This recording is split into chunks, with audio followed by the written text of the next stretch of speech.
მოგესალმებით მეგობრებო, მოკლედ როგორც შეგვირდით,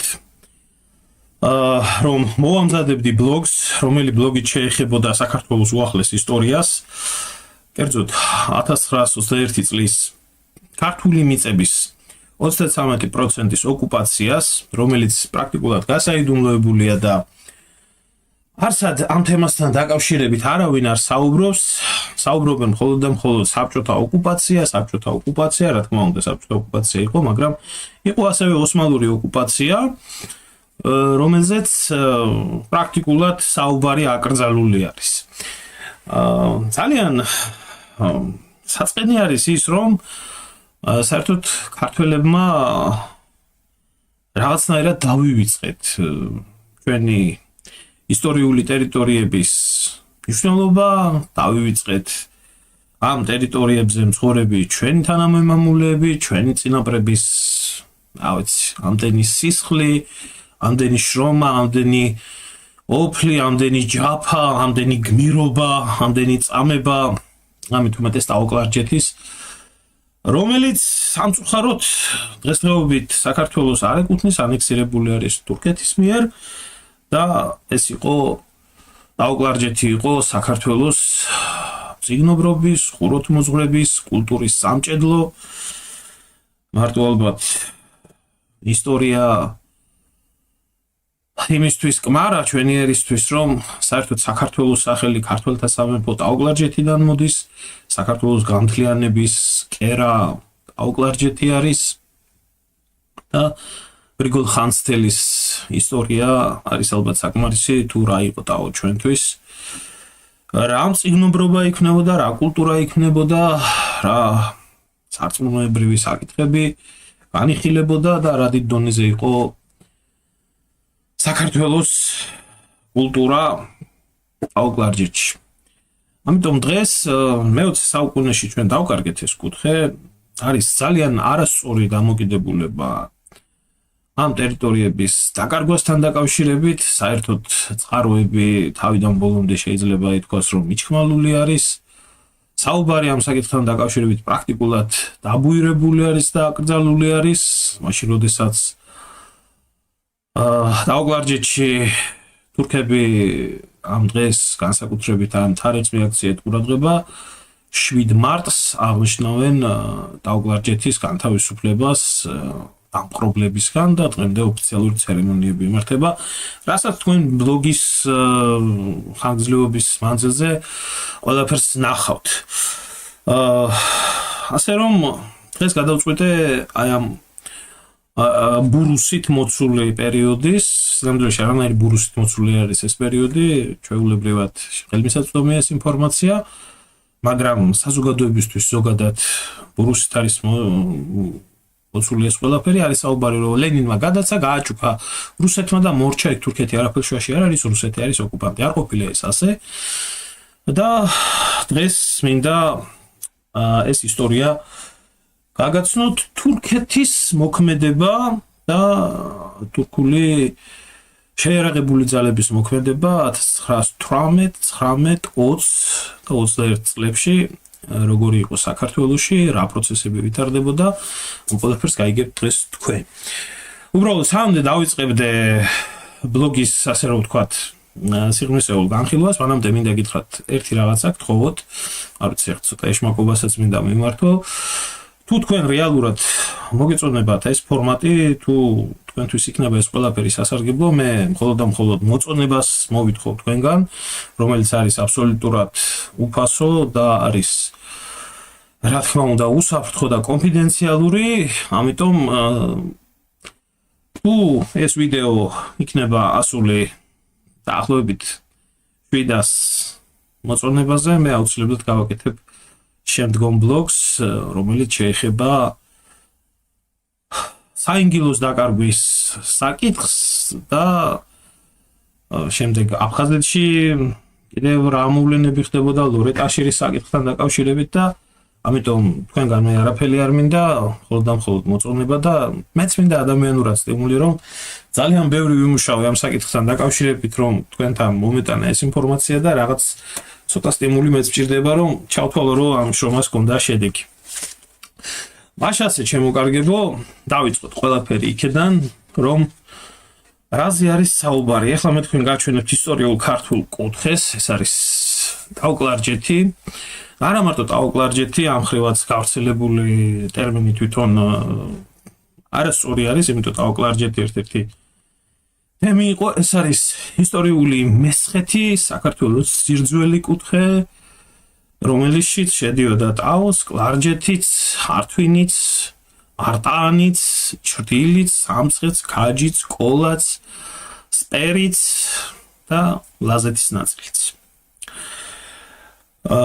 ამიტომ ტაოკლარჯეთზე როდესაც არის საუბარი, ტაოკლარჯეთი მარტო ეს ორი თემი, ასე რომ ვთქვათ, ეს ტერიტორია მარტო ტაოკლარჯეთი არ არის, აქ არის ქართველ თემთა ერთობა.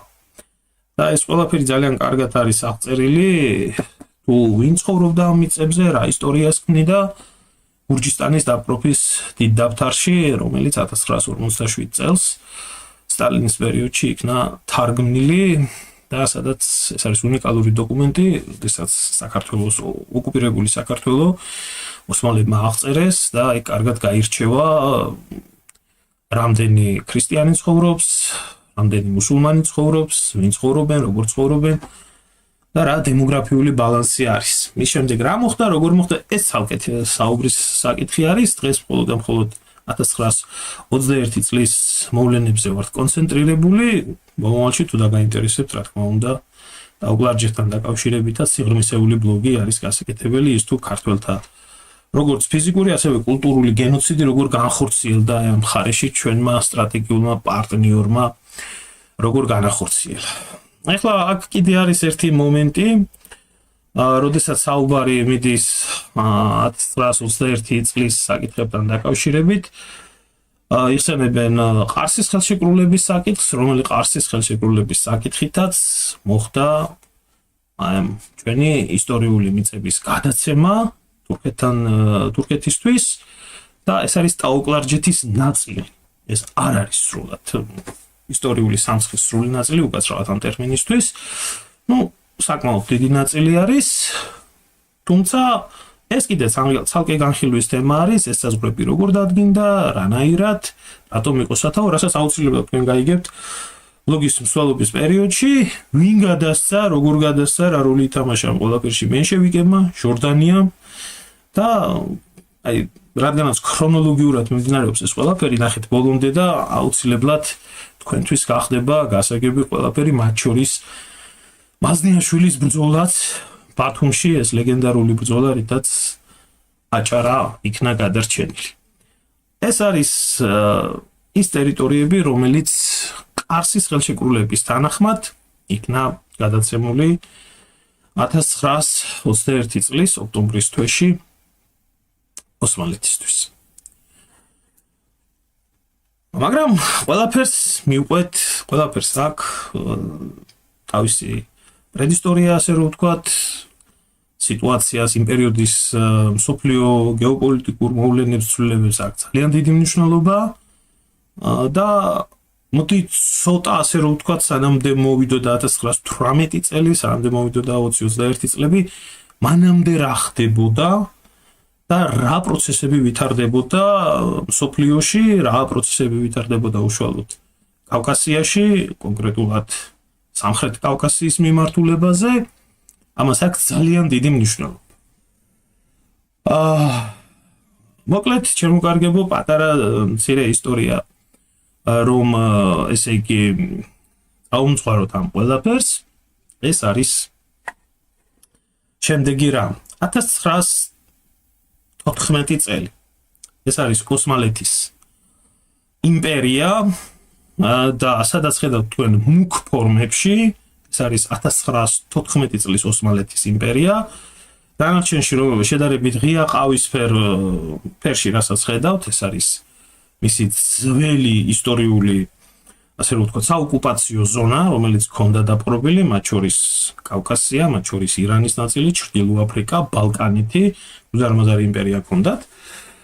და მე-20 საუკუნისთვის, უკვე მე-19 საუკუნე მე-20 საუკუნისთვის ოსმალეთის იმპერია განიცდიდა კატასტროფულ რეგრესს. ეს ყველაფერი გამოწვეული იყო იქიდან გამომდინარე, რომ ოსმალეთს გაუმეზობდა იმპერიული რუსეთი, რომელმაც საერთო ჯამში 30 ომი აწარმოა ოსმალეთის იმპერიის წინააღმდეგ და ლამის განადგურების პირას მიიყვანა ოსმალეთის იმპერია. ბოლო ომი ამ ორ იმპერიას შორის იყო 1877-78 წლები.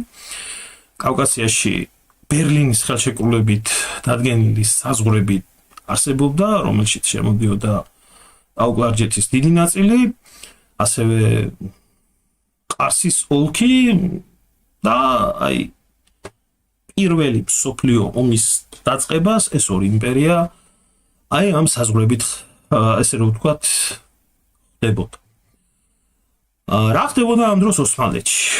ოსმალეთში იყვნენ ნაციონალისტები, რომლებიც ძველი იმპერიული დიდების დაბრუნებას ცდილობდნენ, ფიქრობდნენ, ოცნებობდნენ. ჰქონდათ ამ ყველაფრის საფუძველი, თუმცა იმ პერიოდის ოსმალეთის სულთნები და მმართველობა ძალიან კარგად აცნობიერებდა ოსმალეთის იმპერიის რთულ მდგომარეობას, რეგრესულ სიტუაციაში ყოფნას და თვლიდა, რომ ოსმალეთის იმპერია არ უნდა ჩარეულიყო პირველ მსოფლიო ომში და მაქსიმალურად უნდა ყოფილიყო ეს ყველაფერი არიდებული. მაგრამ ახლა მინდა გაჩვენოთ ერთი საინტერესო მომენტი, ამას მიაქციეთ ყურადღება. არსებობდა ოსმალეთის იმპერიაში ასეთი პიროვნება ენვერ ფაშა.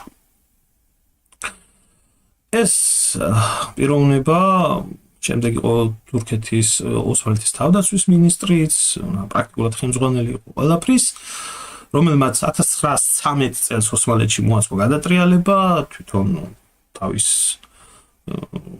გუნდთან ერთად მოვიდა დიქტატურაში და თუმცა ყველაფერს 100%-ით რა თქმა უნდა ვერ წყვეტდა, მაგრამ მას ჰქონდა სურვილი პირველ მსოფლიო ომში ოსმალეთის იმპერიის ჩართვის და მას ჰქონდა იმედი, რომ ოსმალეთის იმპერია ძველ დიდებას აღიდგენდა.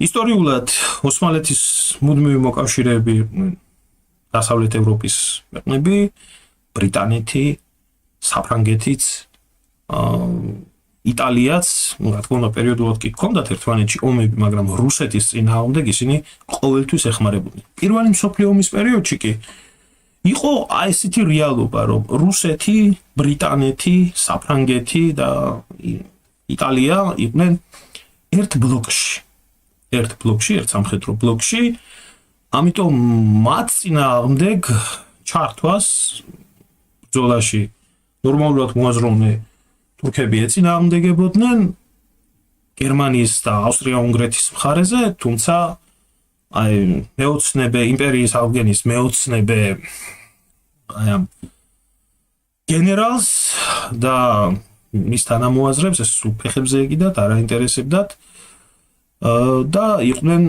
რევანშისტული განწყობებით ესე რომ ვთქვათ განწყობილი. ამიტომ გერმანიასთან უშუალოდ ენვერ ფაშამ მოახერხა და მოლაპარაკება აწარმოა და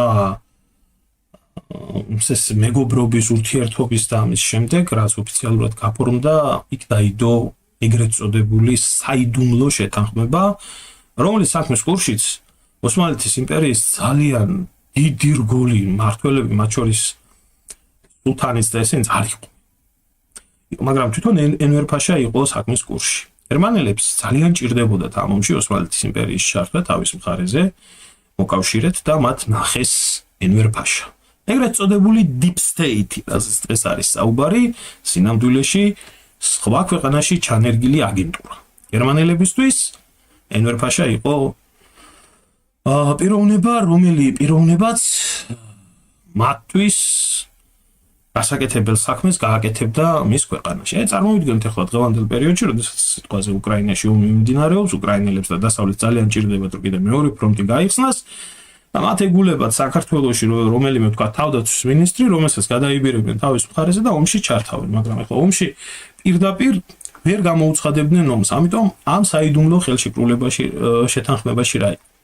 შავ ზღვაში შემოვიდნენ გერმანული გემები, ფლოტი, რომლებმაც ააფრიალეს ოსმალეთის იმპერიის დროშები.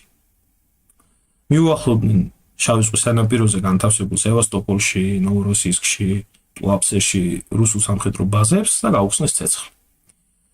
ამის შემდეგ ისინი გამოვიდნენ ასე რომ ვთქვათ ამ საბრძოლო ზონიდან და ბოსფორის მიმართულებით დატოვეს შავი ზღვის აკვატორია. ეს კი საკმარისი აღმოჩნდა იმისთვის, რომ ვერ რუსეთს გამოეცხადებია ოსმალეთის იმპერიისთვის ომი. და ოსმალეთის იმპერია დადგა ფაქტის წინაშე, რომ სხვა გზა არ ჰქონდათ, რო არ ეომოთ. ეს იყო პირადად ენვერ ფაშას მოფიქრებული ეს ხრიკი, როგორც ჩაერთო მისი ქვეყანა ომში. სხვათა შორის ეს არის ძალიან, როგორ გითხრათ, იცით, აი ძალიან ნეგატიური პიროვნება არის ისტორიაში, მის სახელს უკავშირდება სომხების გენოციდი, მისი დოქტრინის მიხედვით ქრისტიანების ამოწყვეტა ანატოლიაში, ლიბანში, კავკასიაში და თურქეთის იმპერიის ქვეშევრდომად გახდომა ზუსტად ენვერ ფაშას კისერზე არის. ვისაც გაინტერესებს, შეგიძლიათ ეს ინფორმაციები ცალკე მოიპოვოთ. აი ხლა როგორი იყო ომის თეატრი კავკასიის ფრონტზე. ომის თეატრი, აი მე მინდა გაჩვენოთ ეს რუკა, რომელიც არის მუდროინდელი ძველი რუკა და აჩვენებს რუსული არმიის წინსვლას კავკასიის ფრონტზე. ბრძოლები არის გადატანილი ვანის ტბასთან, ტრაპიზუნი არის დაკავებული, ერზრუმი, მთელი საყრდენი პუნქტები რაც იყო. უფრო უკეთესი ხარისხით გასაგები რო იყოს თქვენთვის, მე თქვენ გაჩვენებთ აი ამ რუკას. კავკასიის ფრონტი, აი რასაც ხედავთ. ყვითელი, მუქი ყვითელი ფერით რაც არის აღნიშნული, ეს არის ომამდე არსებული საზღვრები. ლურჯი ეს არის უკვე 1915 წელს დაკავებული ტერიტორიები და შემდეგ შედარებით ღია ფერით რომელიც არის აღნიშნული, ეს არის უკვე დაკავებული ტერიტორიები 1916-17 წლებში. აი ეს და სხვათა შორის მინდა გაჩვენოთ ერთი საინტერესო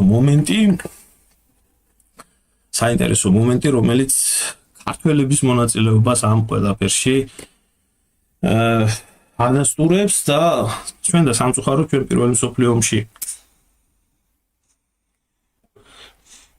მიუხედავად იმისა, რომ 200,000 ქართველი მონაწილეობდა, კარგად არ არის აღწერილი ყველაფერი და ამაზე ლაპარაკიც, რა თქმა უნდა, ნაკლებად აინტერესებს ვინმეს, თუმცა მე მინდა გითხრათ, რომ ქართველები მონაწილეობდნენ პირველ მსოფლიო ომში ძალიან აქტიურად და არა როგორც მარტო ცალკე რუსეთის არმიაში შემადგენელი, თქვათ, რიგითი ჯარისკაცები, იყო ქართული ბატალიონები, უშუალოდ კრემლს ჰქონდა ესეთი ტაქტიკა, რომ დაპყრობილ ტერიტორიებზე აყალიბებდა ადგილობრივ ბატალიონებს, რომლებიც შემდეგ თქვათ საქართველოში, სომხეთში, შემდეგ განსაკუთრებული გააფთრებით იბრძოდნენ და განსაკუთრებულად კარგად იცოდნენ ოსმალებთან ბრძოლის ხერხები და მათ შორის იყო ქართული ბატალიონები. მე მინდა გაჩვენოთ აი ეს რუკა, სადაც კარგად არის უშუალოდ ნაჩვენები მუქი ლურჯი ფერით და დროშების ფერსაც მიხვდებით, ალბათ გაარჩევთ ეს ჭრელი დროშები, რომლებიც არის.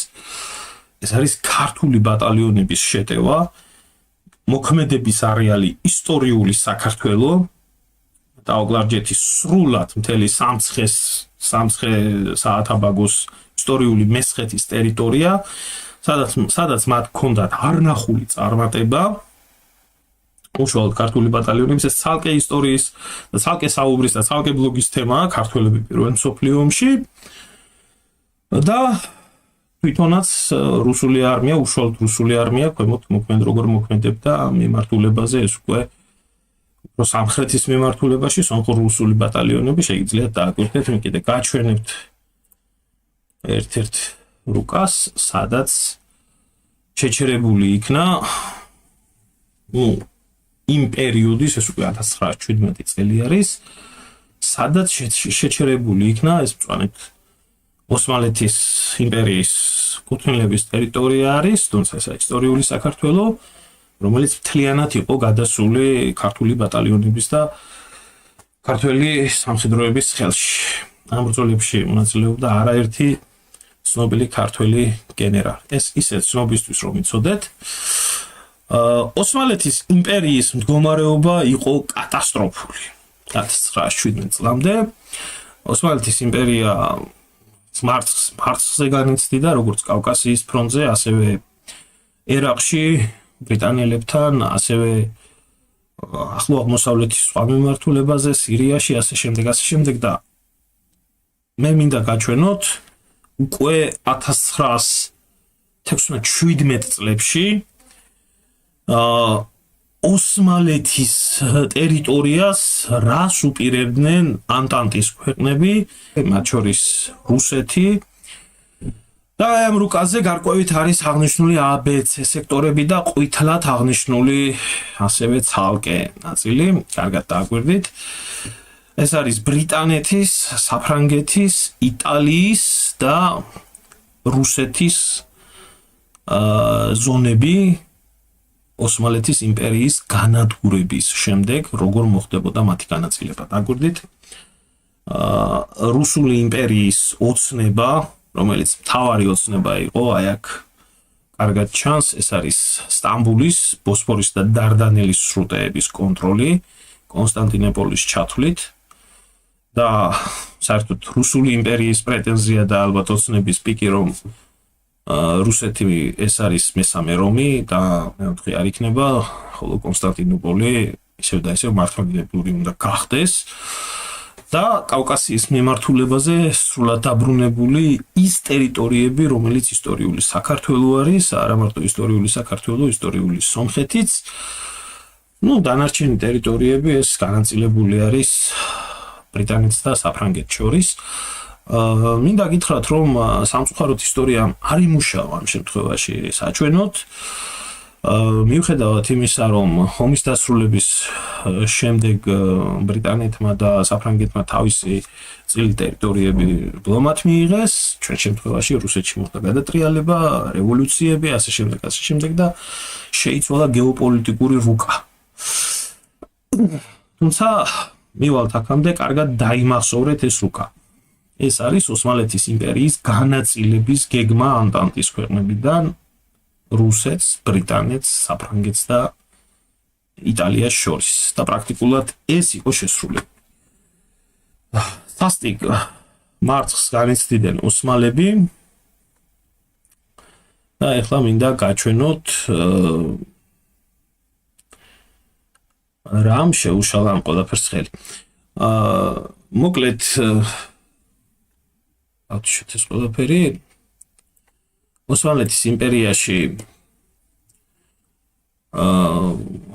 ოსმალეთის იმპერია 1918 წელს დამარცხდა და იქ დაიწყო თვითონ შიდა არეულობა, მაგრამ სანამდე ოსმალეთის იმპერია ოფიციალურად დამარცხდებოდა, რუსეთში მოხდა სახელმწიფო გადატრიალება, რევოლუცია და რუსეთი თვითონ ჩაება თვითონ შიდა სამოქალაქო ომში თეთრ გვარდიელებს, წითელ გვარდიელებს, ბოლშევიკებს, მენშევიკებს, მწვანეებს და რა ვიცი 1000 ჯულის ბანდფორმირებებს შორის მთელი რუსეთის ტერიტორიაზე მიმდიოდა სამოქალაქო ომი.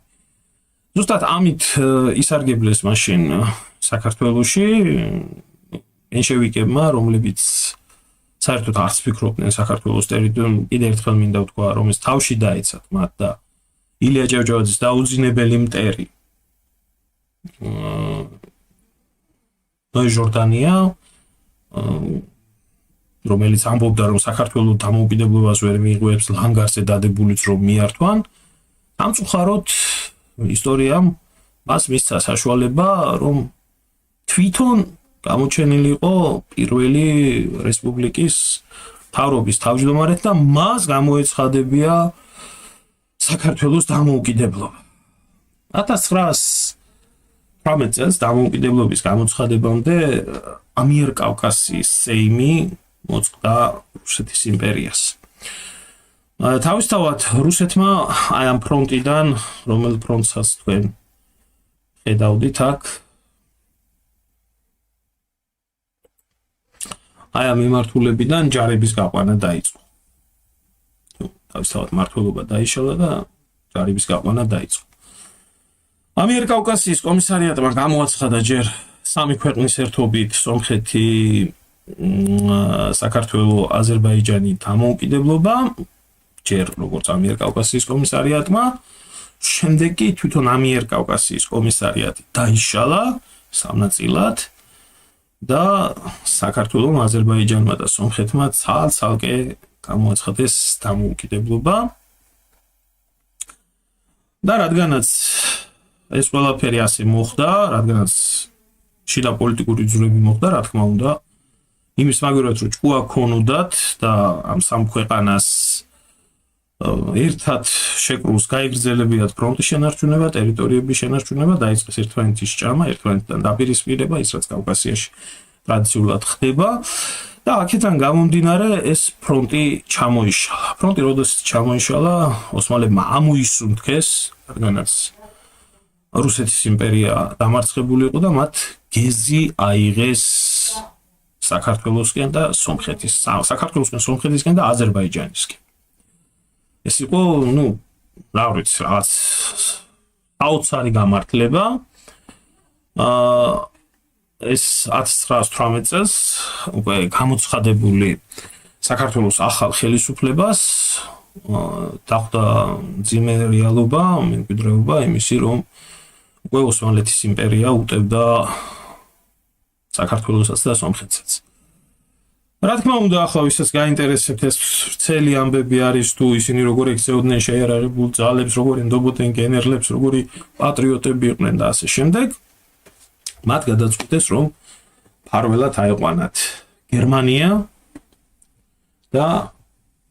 და თურქეთი, რადგანაც იყვნენ მოკავშირეები, გერმანიის მფარველობის ქვეშ მომხდარიყო საქართველოს დამოუკიდებელი რესპუბლიკის არსებობის გაგრძელება.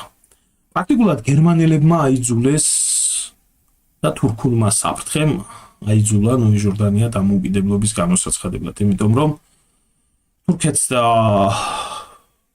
გერმანიას შორის უკვე ამიერკავკასიის ტერიტორიაზე ჯერ არ დამთავრებულ პირველ მსოფლიო ომში ინტერესთა კვეთა არსებობდა, თუმცა ინტერესთა წინააღმდეგობაც ხდებოდა, ამიტომ გერმანელებმა ჩათვალეს, რომ ცალკე საქართველოსთან და აზერბაიჯანთან უფრო აინტერესებდათ საქმე, ვიდრე სომხეთთან და მოსთხოვეს, რომ დაშლილიყო ამიერკავკასიის კომისარიატი და გერმანიას საქართველოსთან და აზერბაიჯანთან ქონოდა კარგი ურთიერთობა, იქ ბაქოს ნავთობებზე იყო საქმე, კავკასიაში არსებობდა იმ დროს მსოფლიოს 50%-ის მოპოვება ჭიათურის მარგანეცით და ასე შემდეგ, ამიტომ მათთვის იყო ძალიან გემრიელი ლუკმა. მაგრამ თურქებისთვის უნდა გაეწიათ ასე რომ ვთქვათ, ანგარიში, როგორც მოკავშირეებისთვის. თურქეთმა დაიწყო შეტევა საქართველოს მიმართულებაზე, ფრონტი იყო ჩამოშლილი და 1918 წელს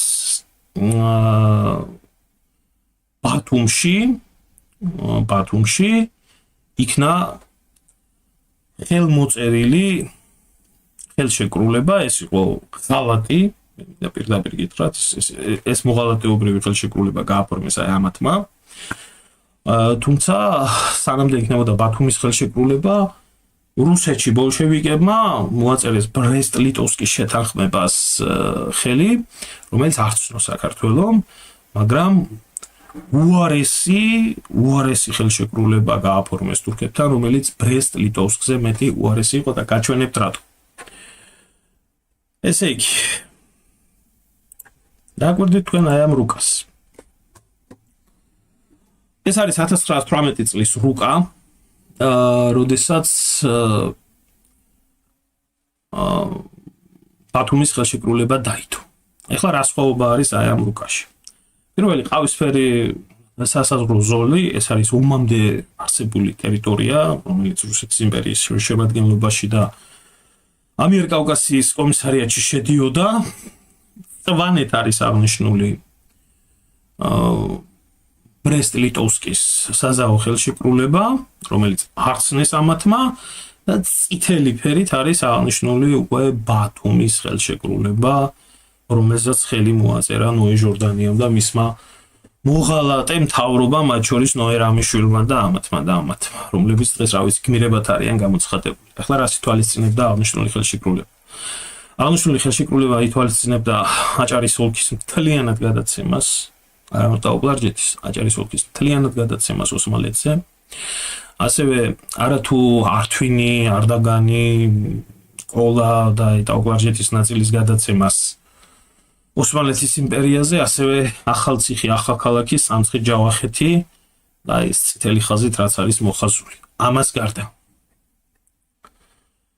და გვერდით ახლა მე თქვენ გაჩვენებთ, შეგიძლიათ ნახოთ აი თვითონ ამ ხელშეკრულების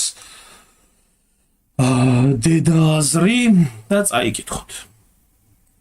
ბათუმის 4 ივნისის ხელშეკრულება 1918 წლის ბათუმის ხელშეკრულებით საქართველოს ჩამოსცილდა 11381 კვადრატული მეტრი ტერიტორია 250,000 მცხოვრებით.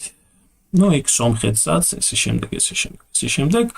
ამას პლუს საქართველოს ტერიტორიაზე შეგიძლიათ გააჩეროთ და მე თქვენ თვითონ დეტალურად წაიკითხოთ ეს ყველაფერი. საქართველოს ტერიტორიაზე გავლენა ოსმალეთის იმპერიის სრულად უნდა ყოფილიყო, რაც ითვალისწინებდა იმას, რომ რკინიგზა, რომელი რკინიგზაც გადიოდა საქართველოზე, უნდა ყოფილიყო ოსმალების კონტროლის ქვეშ, ასევე საქართველოში იკრძალებოდა ოსმალეთის იმპერიის მტრულად ჩათვლილი შეიარაღებული ძალების არსებობა და საქართველო უნდა ყოფილიყო თავიდან ბოლომდე ვასალი ოსმალეთის იმპერიის. იქამდე ოსმალეთის იმპერია ითხოვდა თბილისსაც კი თბილისამდე მისვლას. ეს კი არის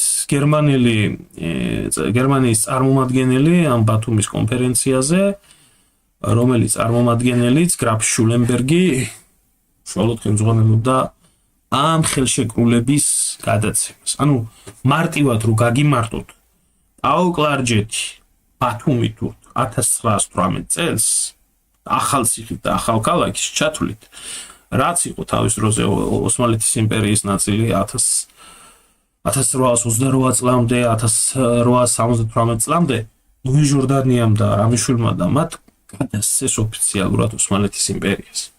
მაგრამ მოხდა ძალიან საინტერესო მომენტი მაშინ, რამაც ეს ყველაფერი შეცვალა, თუმცა ეს ჩვენგან დამოუკიდებლად მოხდა ეგ ყველაფერი.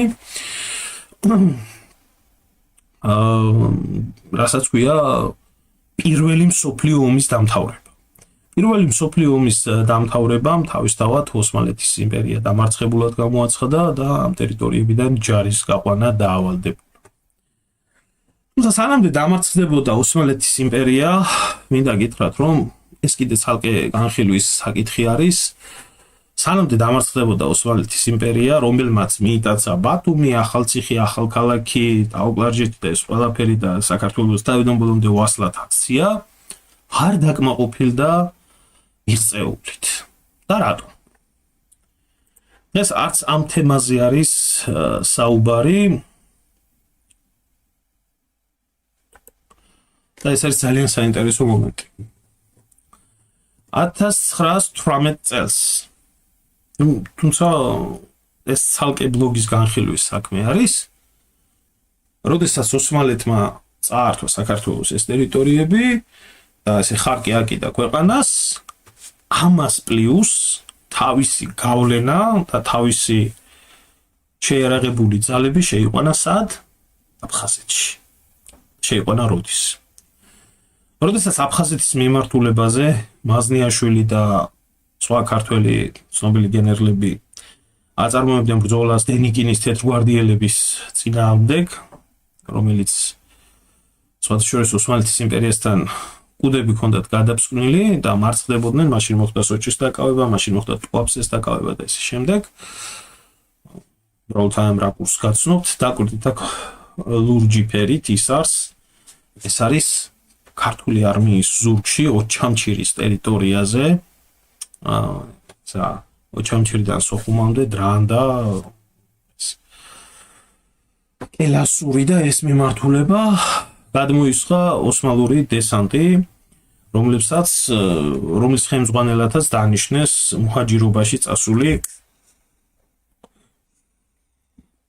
აფხაზების შთამომავალი და ქართულ ჯარს მოუწია პარალელურად რუსული არმიის თეთრარმიელების წინააღმდეგ ბრძოლის პარალელურად სურბში ოსმალური დესანტის წინააღმდეგ ბრძოლა.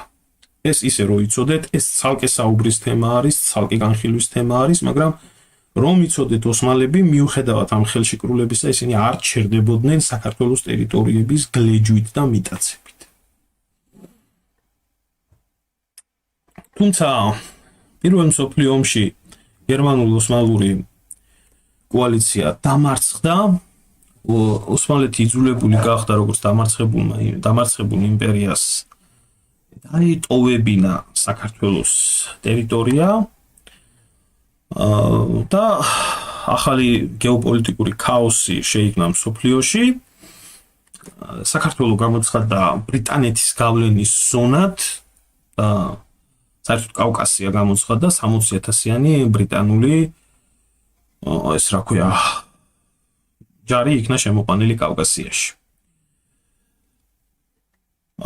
ეხლა დააკვირდით აი ამ ამბავს 1918 წელია და დააკვირდით აი ამ რუკას. ეს არის რუკა 1919-20 წლები, როდესაც კავკასიაში მიმდინარეობს უკვე დამთავრებული პირველი მსოფლიო ომის შემდეგ აღნიშნულ ტერიტორიაზე მიმდინარეობს სამ სახელმწიფოს შორის, უბრალოდ 4 სახელმწიფოს შორის თურქეთის გამოკლებით, სომხეთი, საქართველო, აზერბაიჯანი, რუსეთი ტერიტორიული დავები. წითელი თეთრი ეს არის ქართულ-რუსული სადაო მიწა, აფხაზეთი, დვალეთი და ასევე ეგეთ ზაუგის ტერიტორია, ჩრდილოეთ ოსეთის ტერიტორია. აი არა მარტო ზაქათალა, არამედ სიღნაღამდე აზერბაიჯანი ითხოვს თავის ტერიტორიულ პრეტენზიებს უყენებს საქართველოს და რაც არ უნდა გამოუგნებელი და სასაცილო იყოს, მიუხედავად იმისა, რომ მასთვის სერიოზულად არ შეუხედიათ, აზერბაიჯანი აყენებს პრეტენზიას ახალციხი, ახალქალაქი, ართვინი, ტაუგლარჯეთის ნაწილი და აჭარის მემართებაზე, როგორც მის ტერიტორიულ კუთვნილებად. დანარჩენი ეს ტერიტორიები არის სომხეთის ტერიტორიული პრეტენზიები და ხედავთ როგორ არის ეს ყველაფერი ერთი მეორეში არეული და ეს ვაქხანალია ტრიალებს კავკასიაში, რადგან ძალთა ბალანსი ამ მომენტისთვის არ არსებობს თუ როგორ უნდა დადგეს ამ რეგიონში მშვიდობა. ზუსტად აი ამ დროს ჩნდება ბრიტანული შეიარაღებული ძალები რეგიონში და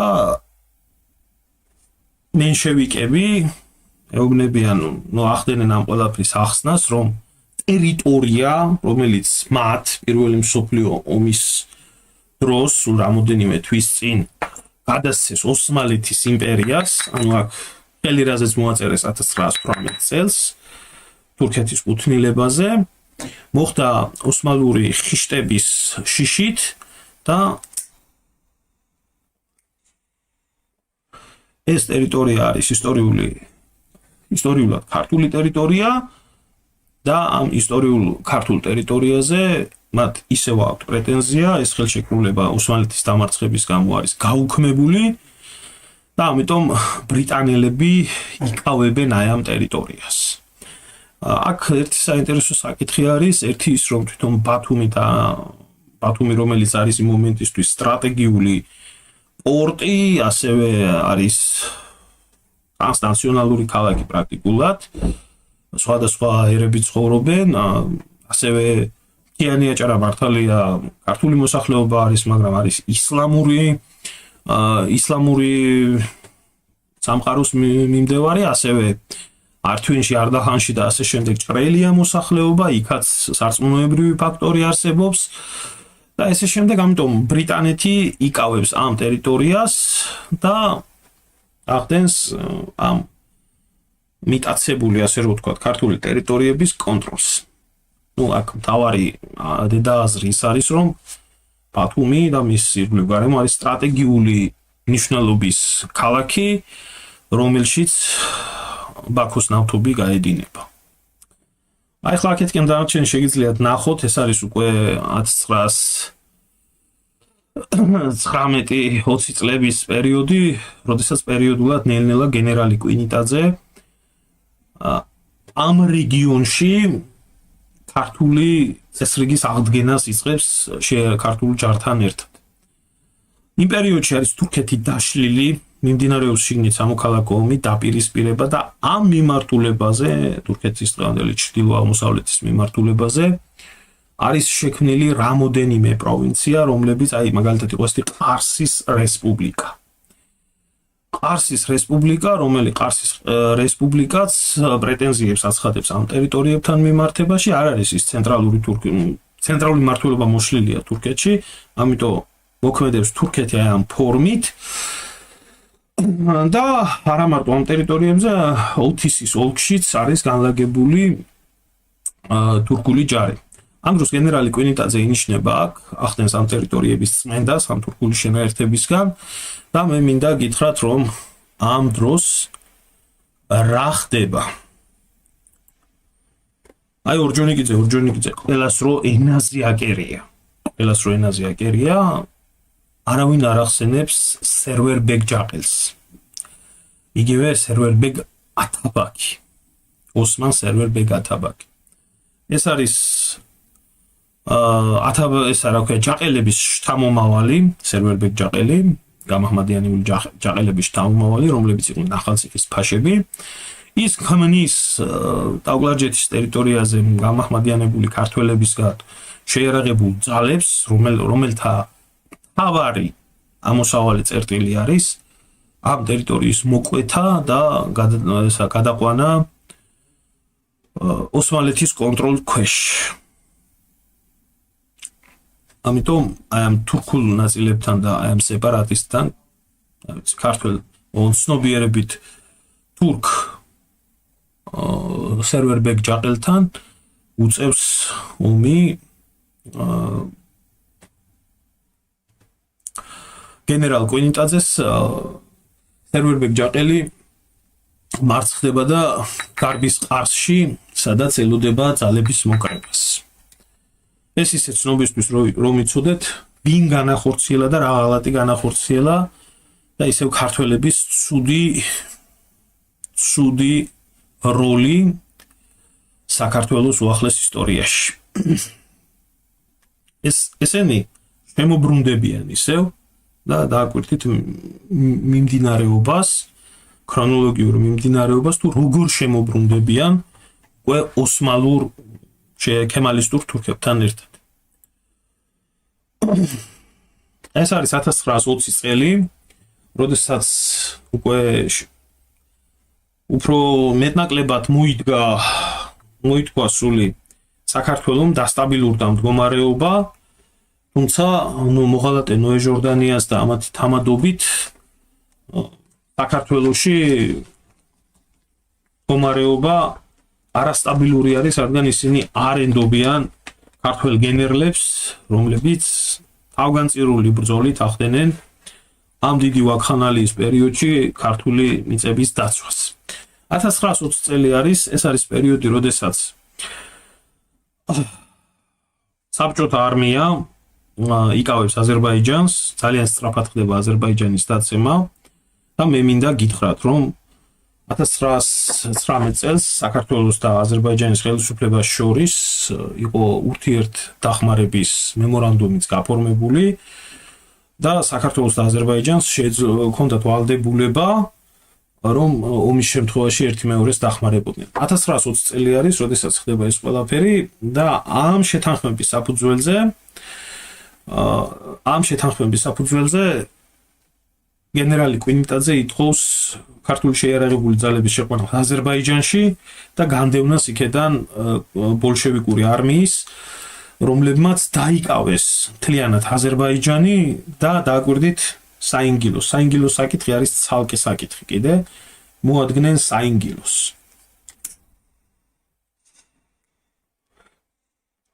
რაზეც ნოე ჟორდანია უარს ეუბნება გენერალ კვინიტაძეს ამის გამო გენერალი კვინიტაძე გადადგა დაკავებული თანამდებობიდან, იმიტომ ეს არის ოქროს მომენტი, როდესაც შესაძლებელია საქართველოს გადარჩეს.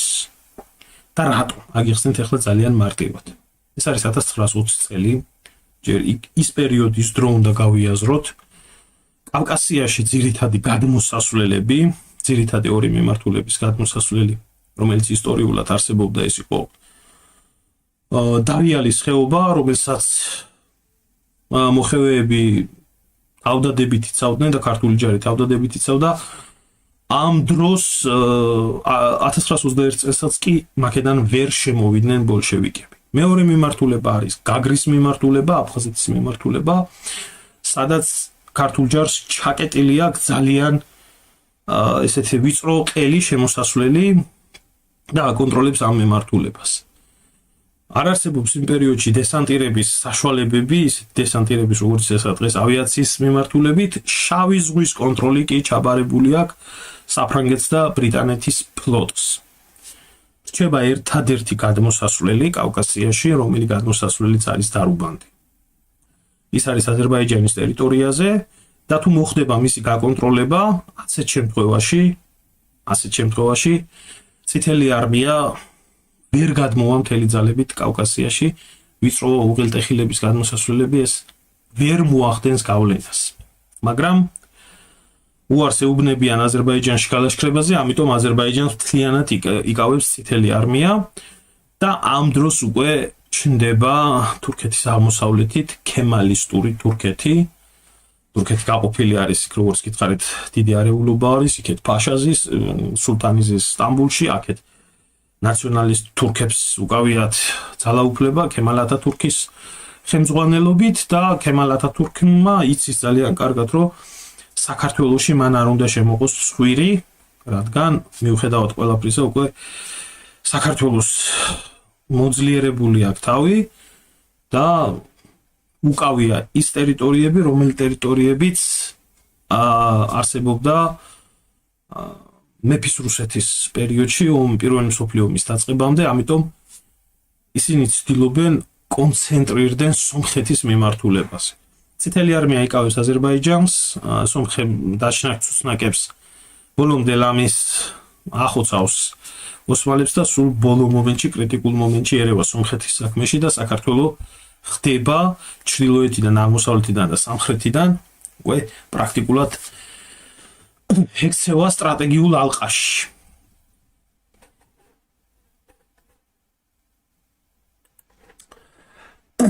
ახლა უკვე გადავიდეთ უშუალოდ გასაბჭოების საკითხზე და უშუალოდ როგორ მოხდა საქართველოს გასაბჭოება.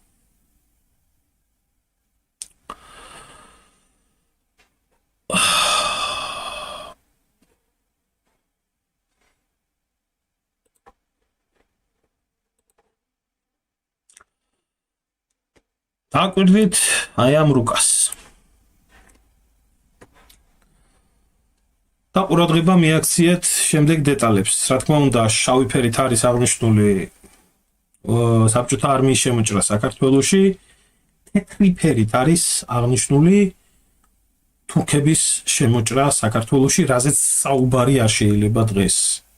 იქამდე ჯეპეტე ჩაცვას რო კითხო, ჯიბიტი ჩატის გეტყვის იმას, რომ თურმე არანაირი იქ შეტაკებები და ბრძოლები არ ყოფილა. ხა ჯიბიტი ჩაც ქართველების წინააღმდეგ შეთქმულებას ვერ დავაბრალებ, უბრალოდ ვიტყვი ერთ რაღაცას, რომ ის ხელმძღვანელობს ოფიციალური წყაროებიდან გამომდინარე, რაც არის, ამიტომ რასაც ჩვენ არ ვწერთ და არ არის გავრცელებული ინტერნეტში, ხელოვნური ინტელექტი ვერაფერს ვერ გიპასუხებს სხვას.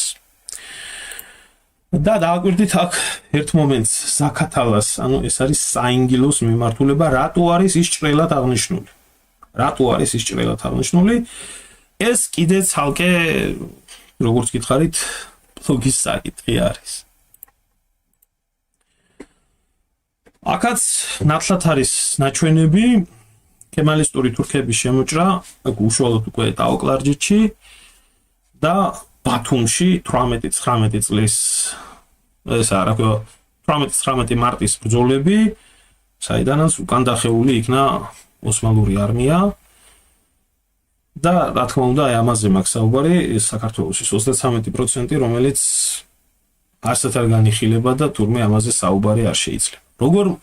როგორ მოხდა პარალელურად და რა მდგომარეობა არსებობდა იმ პერიოდში, რა ფორმით მოხდა ეს ყველაფერი.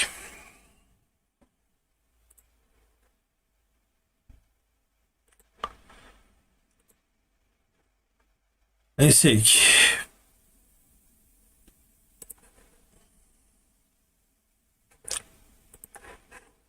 აგვირდის შემოკარგება აი ამას მინდა რომ კარგად დაიკითხოთ. რადგანაც ქართული წყაროები ასე მალავენ ამ ყველაფერს, ეს არის რუსული სამხედრო ისტორიული ანალიტიკური საიტი, სადაც წერია. თურქეთმა 23 თებერვალს 1921 წელს წაუყენა ულტიმატუმი გენერალმა კარაბეკიმ საქართველოს ისარგებლა იმით, რომ საქართველოს ჯარი ებრძოდა ბოლშევიკებს, წაუყენა საქართველოს მხარეს ულტიმატუმი, დასავლეთ სომხეთიდან დაიწყო თურქული ნაწილების გადმოსროლა საქართველოს ტერიტორიაზე, მათ დაიკავეს არდაგანი, ართვინი და ასევე ბათუმის ოლქი. 7 მარტს ყურადღება მიაქციეთ ამას. 7 მარტს საქართველოს ხელისუფლებამ მიიღო გადაწყვეტილება, უფლება მიეცათ თურქებისთვის შემოსულიყო ბათუმის ოლქში და დაიკავებიათ ქალაქი. მინდა გითხრათ, რომ შემოკარგებო ტაო-კლარჯეთის ტერიტორიაზე ართვინში აღინიშნება 7 მარტს აღინიშნება ქართველებიდან განთავისუფლების, ქართველი დამპყრობლებიდან განთავისუფლების 100 წლის თავი. ოფიციალური დღესასწაულია. ეს არის 2021 წელი. გახსოვთ, როდესაც მე დავიჭირეს უნდა აღვენიშნა ბათუმის გადარჩენის 100 წლის თავი და დიდგორობის 900 წლის თავი. მაშინ თურქებმა იმ წელს 100 წლის იუბილე აღნიშნეს ქართველებიდან განთავისუფლების საქართველოში. აი, დააკვირდით, როგორი ღონისძიებები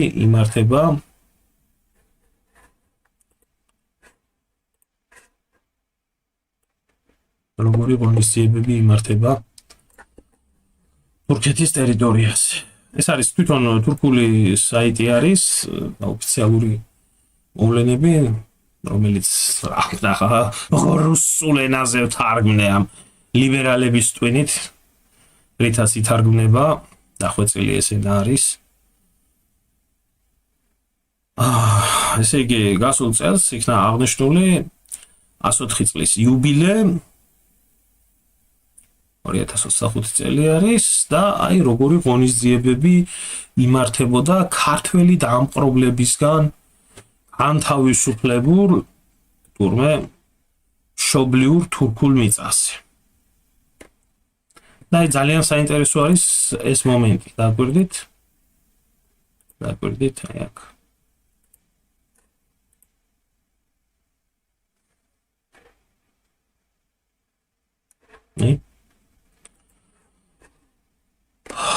ტარდება პერფორმანსი იმ წამებულების სულის მოსახსენიებლად, რომელიც წამებულებიც თურმე ასე დამცირებული, სულში ჩაფურთხებული და გაწამებულები იყვნენ ქართველებისგან ტაო-კლარჯეთში, რომელიც 7 მარტს იქნა განთავისუფლებული. ამ დღეს ხდება სამხედროების დაჯილდოება, არის დიდი ზარზეიმი, დიდი ტაშპანდური, ასე რომ ის რაც საქართველოში იკრძალება, თურქეთში ეს ჩვეულებრივი მოვლენა არის. საქართველოში დიდგორობის აღნიშვნას კი აკრძალული არის თურქეთის ელჩს თუ არ გითხეს ნებართვა. მე ვარ ამ ყველაფრის პირველი ერთ-ერთი მაგალითი. ახლა როგორ მოხდა ეს ყველაფერი? რა ქრონოლოგია გააჩნია ამ ყველაფერს? 1921 წელია. ისევ მივუბრუნდეთ სოფლიოში არსებულ ვითარებას, როდესაც საბჭოთა რუსეთი იმყოფება ბლოკადაში. სავაჭრო ბლოკადა არის გამოცხადებული დასავლეთის ქვეყნებიდან და რაღაცნაირად ინგლისს, რომელსაც უზარმაზარი ტერიტორიები აქვს და 1921 წელი არის საერთოდ ბრიტანეთის ისტორიაში პიკი ბრიტანული იმპერიის ასე რომ ვთქვათ განვითარების, რაც სოფლიოში რაც ტერიტორიები ჰქონდა დაპყრობილი. ახლა რას აკეთებს ინგლისი? ინგლისი თავისი ასე რომ ვთქვათ ინტერესებიდან გამომდინარე თამაშობს ტრადიციულ ორმად თამაშს. ერთი პირით გამოდის საქართველოს მხარდამჭერად და შუამავლად საბჭოთა რუსეთთან, რადგანაც მის პასუხისმგებლობის ზონა იყო, რომ საქართველოს გააფორმოს გამოაცხადოს ნეიტრალიტეტი და ნეიტრალიტეტის ფონზე არც რუსეთი იქნა დაესხმება თავს, არც თურქეთი დაესხმება და არც სხვა ქვეყნები არ დაესხმებიან თავს. თავისთავად ამის გარანტორი ხდება ინგლისი და ამ ხელშეკრულების ხელმოწერის შემდეგ ინგლისი ტოვებს იმას რა ქვია საქართველოს. ბრიტანული ჯარი ტოვებს საქართველოს. აქ არის ძალიან საინტერესო მომენტები არის, ეს ცალკე ბლოგს იმსახურებს, რა თქმა უნდა. ამიტომ თუ მოგწონთ იმას, რასაც ისმენთ, მოიწონეთ და გავაკეთეთ მომდევნო ბლოგსაც. ინგლისის ინტერესი არის რუსული ნედლეულის, როგორც ევროპელებს, რუსული ნედლეულის იაფად მიღება. რუსებს კიდე, ბოლშევიკებს კიდე საერთაშორისო ბლოკადის გარღვევა უნდათ და მაქსიმალურად იაფად ახდენენ და ევროპის ქვეყნებზე თავისი ნედლეულის მიწოდებას. 1921 წელი. სანამდე დაიწყება ინტერვენცია საქართველოში, საქართველოს გასაბჭოება, მანამდე განიხილება ბრიტანელებისგან შემდეგი თემა. პირველი, სანამ გავა ბრიტანეთის ჯარი. პირველი რა უყოთ აჭარას. დაუტოვოთ ის ქართველებს, გადავწყვეტ თურქებს, თუ გამოვაცხადოთ დამოუკიდებლობა. სამართლიანობისთვის აღსანიშნავი არის, რომ თბილისში ყოფი უორდროპი, რომელიც ძალიან დადებითად იყო ქართველების მიმართ განწყობილი, ითხოვს, რომ აჭარა იქნას გადაცემული საქართველოსთვის. თვითონ ბრიტანელი გენერლები ამის წინააღმდეგი არიან. ერთი ნაწილი ითხოვს ოსმალებზე გადაცემას, მეორე ნაწილი ითხოვს ბრიტანეთის როგორც დამოუკიდებელ სახელმწიფოდ გამოცხადებას. და ბრიტანეთის გავლენის ქვეშ დატოვებას მთელი აჭარის ოლქის თავისი სტრატეგიული მდებარეობიდან გამომდინარე. მაგრამ ბრიტანელები ვაჭრობენ პოლიტიკური ვაჭრობა მიმდინარეობს და მოლაპარაკებები საბჭოთა რუსეთს და ბრიტანეთს შორის. ლენინი წინააღმდეგია საქართველოში, არის ის რა გართულებები მოყვება ამ ყველაფერს, წინააღმდეგი არის რომ შემოიჭრას საბჭოთა არმია საქართველოში, მაგრამ ორჯონიკიძე განსაკუთრებით ეს იყო ორჯონიკიძის გეგმა, ფილიპე მახარაძესთან ერთად ითხოვს რომ კიდე თუ არა უნდა გასაბჭოვდეს საქართველოს. სტალინიც ამაზე არის, საქართველოს უნდა გასაბჭოვდეს, მაგრამ სტალინს აქვს სხვა გეგმა. სტალინის გეგმა რა არის? სტალინის გეგმა არის ის, რომ ძალიან დიდი მნიშვნელობა აქვს. ცოტა ხანი ვაცადოთ, ოსმალეთი აუცილებლად დაესხმება საქართველოს თავს და ჩვენ როგორც საქართველოს მოკავშირეები შევიჭრებით. გავაწითლებთ საქართველოს და მოვახდენთ ასევე ოსმალეთზე იმ ტერიტორიების წართვებას, რომელ ტერიტორიებსაც ის დაიკავებს. ამაზე არ თანხმდებიან, განიხილება უფრო მეორე გეგმა, მოხდეს რაღაც არეულობა, სადაც ბოლშევიკები შემოვლიან ეთნიკური უმცირესობის დაცვით, 1920 წლის ხელშეკრულებაში არის ჩადებული უამრავი პუნქტი, რომელიც ითვალისწინებს, რომ საქართველოს ეკრძალება მის ტერიტორიაზე ნებისმიერი სხვა ქვეყნის ჯარის შემოყვანა, ასევე ეკრძალება საქართველოს ბოლშევიკების დაკავება, კომუნისტური პარტიის და ასეთი ელემენტების ის და ამიტომ მიზეზს მაინც მოუნახავთ, თანხმდებიან ამ მომენტზე. იმისთვის, რომ ეს მოლაპარაკებები მიმდინარეობს, მაგრამ იქნას მწვანე ანთებული, საჭირო არის ოფიციალური ხელმოწერა, რაზეც რუსეთი და საბჭოთა რუსეთი და ბრიტანეთი თანხმდებიან და 1921 წელს, დაგვერდით თარიღს, 16 მარტს უკვე მომზადებული, ასე რომ ვთქვათ, გადაწყვეტილი, პარაფირებული არის დოკუმენტი, ოფიციალური ხელმოწერა უნდა განხორციელდეს, ეს ის პერიოდი არის, როდესაც უკვე საბჭოთა არმია იპყრობს ნელ-ნელა საქართველოს და ბრიტანეთში ხდება სავაჭრო ხელშეკრულების 16 მარტს დააკვირდით ამ რიცხვს, ამ თარიღს. ხდება ხელმოწერა საბჭოთა და ბრიტანული მხარეების სავაჭრო ხელშეკრულების შეთანხმების თაობაზე. მე მინდა გითხრათ, რომ ბრიტანეთი და დასავლეთის ქვეყნები საბჭოთა კავშირის სახელმწიფოდ კიდევ დიდი ხანი არ აღიარებდნენ, მაგრამ ეს იყო პირველი ხელმოწერილი შეთანხმება საბჭოელების მიერ კაპიტალისტურ ქვეყნებთან, პირველი, რაც ითვალისწინებდა ბლოკადის გარღვევას, ეს იყო უდიდესი პოლიტიკური წარმატება ბოლშევიკების ვაჭრობასთან დაკავშირებით. აი ეს არის ეს ხელშეკრულება, რომელიც 16 მარტს არის ლონდონში გაფორმებული. ეს არის უკვე პარაფირებული, შეთანხმებული და ოფიციალური ცერემონია ხელმოწერის ლონდონში 16 მარტს საქართველოს ოკუპაციის სანაცვლოდ ხდება. მე მინდა გითხრათ ერთი ძალიან საინტერესო დეტალი. ამ დროისთვის ჯერ კიდე არც ქემალისტური თურქეთი და არც საბჭოთა რუსეთი არ არის აღიარებული სოფლიოს საერთაშორისო საზოგადოების მიერ როგორც საერთაშორისო სამართლის სუბიექტი. საქართველო არის. ხელშეკრულების გაფორმებამდე სულ ცოტა ხნით ადრე თავად ბრიტანეთმა ცნო ეს ყველაფერი. ჩანაწერები უორდროპსა და ბრიტანეთის მთავრობას შორის შემდეგ რაღაცას ამბობს. უორდროპი ითხოვს, რომ უთხრან ქართველებს ის უბედურება რაც ელოდებათ, რაც ლონდონიდან მოდის პასუხი. არ არის საჭირო ქართველებმა იცოდენ ის, რაც მათ ელოდებათ. ამიტომ არ მოიგოთ ხმა, არაფერი არ თქვათ. კარგად იციან ეს გაწირულია საქართველოს ხასავით გაყიდული არის, მაგრამ არავინ საქართველოს ამის შესახებ არაფერს არ ეუბნება. ეხლა მე მინდა გითხრათ პარალელურად 16 მარტის ეს თარიღი დაიმახსოვრეთ თქვა რატომ გითხარით 16 მარტის ხელშეკრულება ეს არის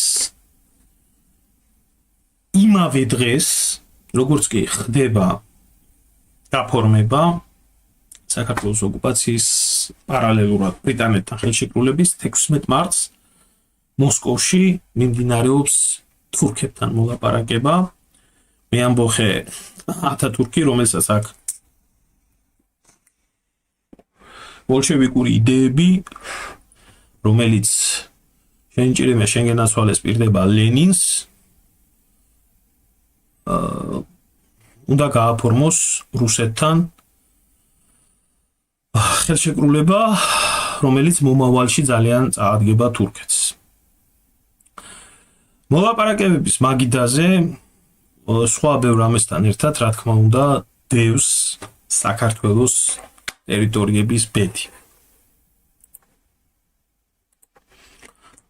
აი ეს არის დელეგაცია საბჭოთა, ტროცკის და ამით ხედავთ, სტალინი აქ არ არის, რაც არ უნდა დააბრალონ ახლა სტალინის ეს ხელშეკრულება, გეტყვით სტალინის როლსაც. და თურქეთი ითხოვს შემდეგ რამის. მე მომეცით ის ტერიტორია, რომელი ტერიტორიაც უკავია თურქულ ჯარს. აბა გაიხსენეთ 9 დღით ადრე 7 მარტს 1918 წლის ხელშეკრულების საფუძველზე, რომლის დროსაც ჟორდანიამ ჯერ გადასცა დაუკლარჯეთის ტერიტორია ოსმალეთის იმპერიას და ასე შემდეგ, რომელიც შემდეგ გაუქმდა, მაგის საფუძველზე ოსმალეთი საბჭოთა ოკუპაციის პარალელურად უყენებს ულტიმატუმს ქართულ მხარეს ტერიტორიების დაკავების შესახებ. რაზეც, როგორც გითხარით, 7 მარტს ოფიციალურად თანხმდებიან ჟორდანიას მთავრობა. და რა სიტუაცია იქნება? ოსმალები, რომლებიც იჭრებიან საქართველოს ტერიტორიაზე, ცდილობენ რაც შეიძლება მაქსიმალურად მეტი ტერიტორია დაიკავონ.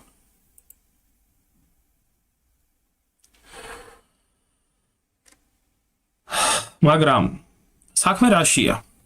ერთწუთით საქმე რაშია? ერთამ გაჩვენებთ მე თქვენ ამ რუკას, რაც არის იმ პერიოდის მოვლენების ქრონოლოგია.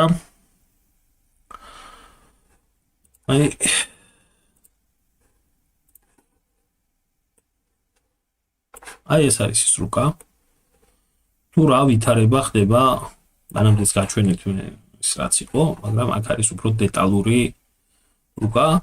ოსმალური არმიის მოქმედება საბჭოთა არმიის პარალელურად ბათუმში, დაუკლარჯეთში და ახალციხეში. ახალციხეში ამაზეც ნაკლებად არის საუბარი, ხდება წითელი არმიის ნაწილებთან შეტაკება, ბათუმში ხდება ის ცნობილი ბრძოლა მაზნიაშვილთან იხევენ უკან. ეხლა რატო არის ეს ყველაფერი მნიშვნელოვანი? ჟორდანიას ხელისუფლებას ჯერ 1918 წელს რომ არ მოეწერა ხელშეკრულებაზე ხელი, რასაც ქვია ოსმალეთის იმპერიის შესახებ, იმპერიაზე გადაცემა იმ ისტორიული ქართული ტერიტორიების და საზღვარის ჩოლოქამდე დადებაზე, არანაირი საფუძველი არ ექნებოდა ოსმალეთს მოითხოვა ეს ტერიტორიები. მეორე, ის ოსმალური ულტიმატუმის შესახებ დაეცალათ ართვინი არტაანი ბათუმში ულტიმატუმის წარენება, ქართულ ჯარს და ქართულ მმართველობას დაეცალა ეს ტერიტორიები. ეს რო არ ყოფილიყო, ოსმალურ ჯარს მინიმუმ 1 კვირა 10 დღე უპრობლემოდ გაუმკლავდებოდა ის შენაერთები, რომელიც ადგილზე იყო. თავისთავად მათ არ დარჩებოდათ არანაირი პრეტენზია საიმისოთ, რომ სადაც ჩემი ჯარისკაცი დგას, ეს ტერიტორია იყოს ჩემი, ანუ ფაქტიურად, დე ფაქტოდ, რასაც ვაკონტროლებ. მაგრამ როგორც ჩანს და შემდეგ როგორც ირკვევა დროთა განმავლობაში, აქ არა მარტო ულტიმატუმზე არის საუბარი, ჟორდანიას ხელისუფლება აწარმოებს ფარულ გარიგებას თურქეთთან, რომ თუკი შემოიჭრება საბჭოთა არმია საქართველოს ტერიტორიაზე, თურქეთი დაეხმაროს საქართველოს ბოლშევიკების წინააღმდეგ ბრძოლაში. ამ დროს 16 მარტს თურქეთი აწარმოებს საქართველოს გაყიდვის ოპერაციას მოსკოვში. ეხლა რა ხდება მოსკოვში?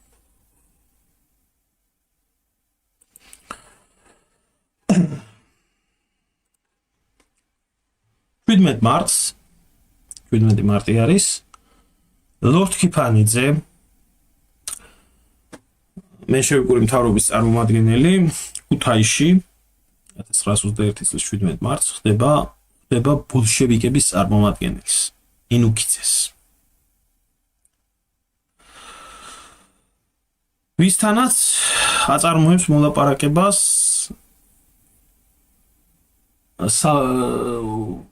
საქართველოს დამოუკიდებელი დემოკრატიული რესპუბლიკის მთავრობის სახელით და მის ინტერესში არის, რომ მთავრობამ რაც შეიძლება სწრაფად და უსაფრთხოდ დატოვოს ქვეყანა. მაგრამ მათ აქვთ ის ამ ხელს ამ საუბარში, რომ მათ აქვთ კატასტროფული შეცდომა დაშვებული, ოსმალეთთან მოლაპარაკებები ჰქონდათ, როგორც ჩანს, საიდუმლო, რასაც თვითონ აღიარებს და მათ დაუშვეს კატასტროფული შეცდომა ოსმალეთმა უკვე მიიტაცა ტაო-კლარჯეთი და ეხლა ბათუმისკენ მოიწევს. ამიტომ მის დაშვებულ შეცდომას თუ ესენი არ გამოასწორებენ, აჭარაში ძალიან სერიოზული პრობლემები იქნება. მოსკოვში რა ხდება ამ ტერიტორიებთან დაკავშირებით და აი აქ სტალინის როლი, როდესაც საუბარი არის სტალინმა რა მოიმოქმედა იმ პერიოდში.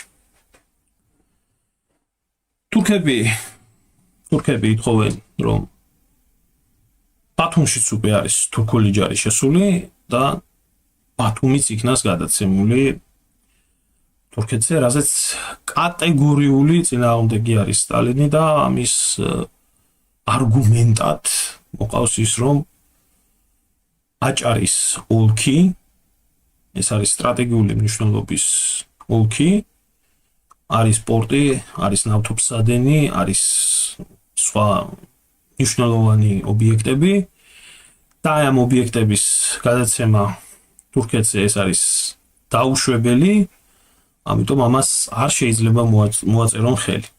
მაგრამ საქმე იმაშია, რომ თურქები უკვე de facto აკონტროლებენ ამ ტერიტორიას. და ხელშეკრულება, რომელიც ფორმდება, ითვალისწინებს იმას, რომ თურქები, საბჭოელები, მეგობრები და ძმები არიან, ამიტომ ამათ შორის ომი არ შეიძლება. თურქები არ აპირებენ აჭარის დატოვებას, ჯარი ყავთ შეყვანილი, საკმაოდ ძლიერი შენაერთი და დანარჩენი ტაო-კლარჯეთის ტერიტორიაც არის დაკავებული. ამ სიტუაციაში ჩნდება მაზნიაშვილი, რომელსაც ჯერ იარაღი არ აქვს დაყრილი მენშევიკურ ჯართან ერთად და ელოდება მთავრობის გადაწყვეტილებას, რომ რა ქნეს, რა მოიმოქმედოს, ჩააბაროს იარაღი თუ გააგრძელოს ბრძოლა. ამას მე თქვენ ამ ბლოგის შემდეგ შეგიძლიათ იხილოთ სრულად ეს მიმდინარე მოვლენების და გაინტერესებთ შეგიძლიათ გააგრძელოთ. და ზუსტად ბოლშევიკები თხოვენ მაზნიაშვილის დახმარებას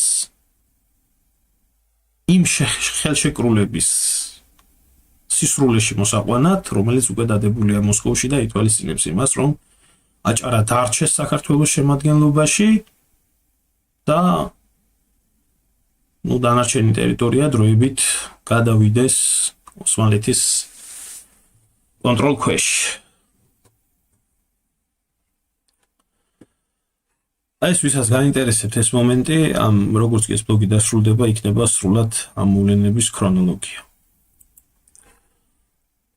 ახლა რაც შეეხება რაც გითხარით მე იმას, რომ ეს საუბარი ბოლშევიკებს და მენშევიკებს შორის, ან ლორდ კიფანიძეს და ენუქიძეს შორის შედგა, გაჩვენებთ აი ამ მონაკვეთს, მოვსმინეთ ყურადღებით, ეს არქივებიდან ამოღებული აღდგენილი მასალა, თუ რა საუბარი შედგა, რას მოეწერა ხელი და ამით მინდა გითხრათ, რომ ეს ბლოგი დასრულებული არის და ბლოგის დასრულების შემდეგ თქვენ ნახავთ მაზნიაშვილის როლს აჭარის გადარჩენასთან დაკავშირებით. მანამდე კი სტალინის როლზე, რომელზეც საუბარი არის, შეგიძლიათ ინტერნეტში მოიძებნოთ, შეიძლება წყაროები ნახოთ, შეგიძლიათ ხელოვნური ინტელექტსაც კი კითხოთ, ის ოფიციალური მონაცემებს ეყრდნობა, თუ როგორი გადამწყვეტილი იყო სტალინის როლი ბათუმის მოვლენებთან და ბათუმის შენარჩუნებასთან დაკავშირებით და იმის მაგივრად, რომ ვინმე სტალინს დააბრალოს ეს ყველაფერი, პირიქით მადლიერი უნდა იყოს იმით, რომ იმ ვაქხანალიაში ზუსტად სტალინი იყო, რომელმაც შეინარჩუნა აჭარის ტერიტორია 45-46 წლებში კი, როგორც კი დასრულდა ომი, ის ითხოვდა უკვე ოფიციალურად წაუყენებს ტერიტორიულ პრეტენზიებს თურქეთს ისტორიული საქართველოს მიწების დაბრუნებასთან დაკავშირებით. ესეც ალბათ ცალკე ბლოგის საკითხი არის, შეიძლება ასე უცებ იქნას განხილული, მაგრამ ესაა რეალობა. შეგიძლიათ წაიკითხოთ ინფორმაცია იმის შესახებ, რომ სტალინი იყო წინააღმდეგი ბათუმის თურქეთისთვის გადაცემაზე, დასტურდება ისტორიული ფაქტებით. და მოყვანილი არის აქ ყველაფერი, საბოლოო ჯამში არის გაცემული პრეტენზიები, რომელიც სტალინი არ იყო ბათუმის გადაცემის მომხრე, პირიქით პრეტენზიები სტალინის მიერ თურქეთის მიმართულებაში ქართული მიწის დაბრუნების შესახებ იყო საპირისპირო, რასაც ადასტურებს ხრუშჩოვის ჩანაწერები, თუ ლავრენტი ბერია და სტალინი როგორ ცდილობდნენ და ითხოვდნენ, რომ თურქეთს დაიბრუნებია საქართველოსთვის ეს ტერიტორიები. ეს როგორ მოხდა, ეს ცალკე თემა არის, თუ რატომ ვერ მოხერხდა და როგორ ვერ მოხერხდა, მაგრამ აი რეალობაში საქართველოს ისტორიის ეს ბნელი პერიოდი იყო აი ამ ფორმით, აი ამ ქრონოლოგიით იყო აღდგენილი. გამომდინარე აქედან რა მინდა გითხრათ. დაბრალება სტალინს იმის შესახებ, რომ მან გადასცა ეს არის ტყუილი. დაბრალება იმის შესახებ, რომ არ ყოფილა ოკუპაცია, ეს არის ტყუილი, თურქული ოკუპაცია არ ყოფილა, დღემდე აღნიშნავენ ქართველებიდან განთავისუფლების 104, 105, 106 წლის თავს. ასე იქნება სანამდე მათ ექნებათ ეს მიწები. ბრიტანეთის როლი არის გადამწყვეტი საქართველოს გასაბჭოების შესახებ. ჟორდანია და მისი გუნდი იყვნენ მოღალატეები, არიან მოღალატეები და ასე დარჩებიან ისტორიაში. რაც შეეხება იმას, თუ რა დიალოგი გაიმართა ბოლშევიკების წარმომადგენელსა და ჟორდანიას წარმომადგენელს შორის, აი ახლა შეგიძლიათ თქვენ მოისმინოთ. ჩვენი მთავრობა გამთენისას დატოვებს ქვეყანას. მოგმართავთ როგორც ბოლშევიკების პარტიის პასუხისმგებელ ტირს. მიიღეთ ზომები, რომ თქვენმა ჯარებმა არ დაარბიონ ხალხი და ქვეყანა. თქვენ ფიქრობთ, რომ ამისთვის მოვდივართ აქ? არა. მე ასე არ ფიქრობ, მაგრამ ომია. იგი ყოველთვის ძალადობაა. ახლა მთავარი საზრუნავია, რომ თქვენ სასწრაფოდ შემოხვიდეთ აქ. ჩვენ ფიქრობდით, რომ ოსმალეთი მხარს დაგვიჭერდა, მაგრამ მათ ვერაგულად მოგვატყუეს და ბათუმის ოლქის ხელში ჩაგდება სურთ. თურქთა ნაწილები ქალაქში შემოდიან და თუ თქვენ ჩვენ შეცდომას ახლავე არ გამოასწორებთ, ბათუმი დიდი ომის ფასად დაგიჯდებათ და როდის იქნება ეს დიდი ომი არავინ იცის. ამიტომ სამშობლო თუ ნამდვილად გიყვართ, მიიღეთ ზომები. ჩემი საუბარი ქართული ჯარის იმ ნაწილებთან გამოგადგებათ, რომლებსაც იარაღი არ დაუყრიათ. მთის ფორტები მათ ხელშია. ჯარისკაცები და ოფიცრები სამშობლოში რჩებიან. როგორც მოისმინეთ და თუ მეტი გაინტერესებთ უშუალოდ აი ამ მოვლენასთან დაკავშირებით, ახლა თქვენ შეგიძლიათ ნახოთ ისტორიული ქრონიკების მიხედვით აღდგენილი აჭარის განთავისუფლების ბრძოლა და მის ირგვლივ მიმდინარე მოვლენები, მაზნიაშვილის გმირობა და საერთოდ საბჭოელების მოქმედება და მენშევიკების მოქმედება ამ პერიოდში.